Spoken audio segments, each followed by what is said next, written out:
Le montage de distillation est composé d'un chauffe-ballon, d'un ballon, d'une petite colonne de distillation, d'un réfrigérant et d'un bécher. On place dans le ballon le mélange homogène que l'on veut distiller. On a pris ici une boisson aux oranges,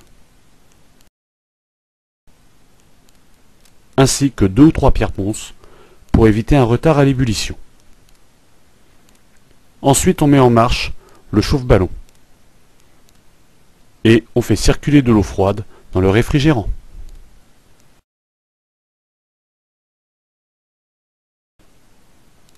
La boisson aux oranges se met à bouillir. De la vapeur monte dans le ballon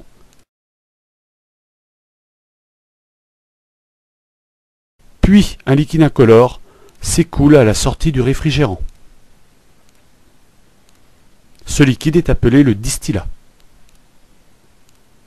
On teste alors le distillat au sulfate de cuivre anhydre.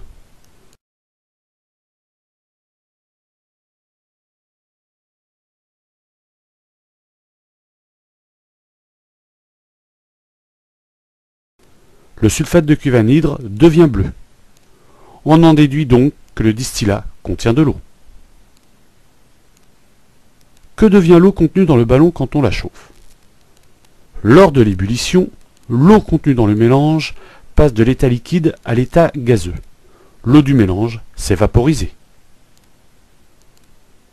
Que se passe-t-il dans le réfrigérant? Dans le réfrigérant, la vapeur d'eau se refroidit et passe à l'état liquide. Il y a condensation ou liquéfaction.